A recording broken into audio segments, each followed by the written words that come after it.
Bonjour, je m'appelle Annick Chirard et je suis maître de conférences honoraire en sciences de l'éducation et mon domaine spécifique est l'histoire de l'éducation. Le livre que je vous présente aujourd'hui, mon livre, a pour titre « Des enfants cachés de la Shoah témoignent ».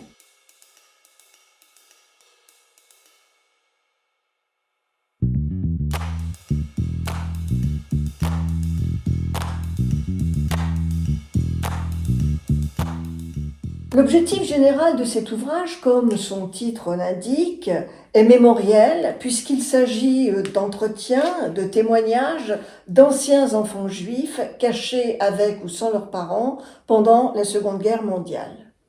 Cependant, le livre ne répond pas seulement à un devoir de mémoire, mais réclame aussi de respecter un devoir d'histoire. En effet, la connaissance historique est essentielle pour la compréhension des récits. C'est pourquoi la première partie de ce livre les replace dans leur contexte historique, politique et sociologique. Le livre fait ainsi référence aux vagues migratoires de Juifs en France qui commencent dans les années 1820 puis ressurgissent à la fin du XIXe siècle et enfin s'amplifient avec les événements politiques de 1919, 1933 et 1938. En France, dès le début, cette migration s'accompagne de stratégies d'intégration des communautés juives dans la société française et de leur participation à l'économie du pays. Il fallait également rappeler la montée de l'antisémitisme en France dès la fin du XIXe siècle, caractéristique du discours de l'extrême droite, discours qui sera repris par le gouvernement de Vichy pendant la guerre.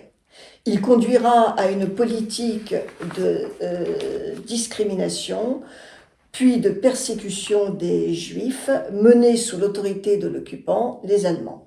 Elle aboutira à des rafles, aux arrestations, à l'internement et à la déportation des populations juives. Face aux dangers qui les guettent, les familles juives doivent se cacher et elles vont bénéficier dans cette entreprise de l'aide d'institutions diverses, laïques ou confessionnelles, israélites, catholiques ou protestantes. Celles-ci vont jouer un rôle essentiel dans le sauvetage des enfants jusqu'à la fin de la guerre. C'est ainsi que commence l'histoire de nos témoins qui, avec ou sans parents, vont être cachés dans le milieu rural, dans des familles paysannes. Ils vivront tant bien que mal chez des inconnus, souvent sous un nom d'emprunt et parfois seront obligés de changer de religion.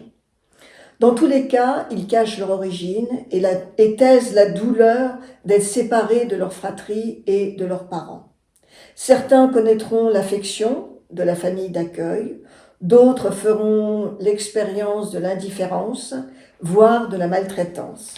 L'espoir de revoir leur famille partie travailler à l'est de l'Europe, comme on leur a dit, les aide à survivre. À la fin de la guerre, l'horreur du génocide commis par les nazis éclate.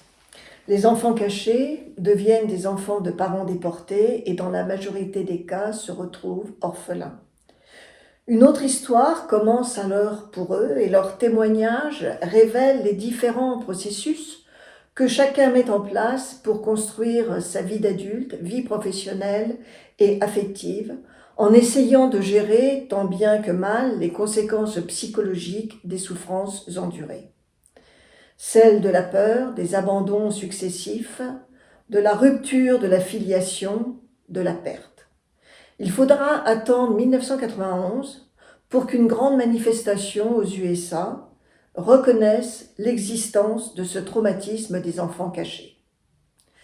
Ainsi, la parole, libérée 80 ans après le début de la Seconde Guerre mondiale, contribue à l'histoire des enfants cachés et à celle de l'extermination du peuple juif. Espérons que cette parole serve aux générations futures.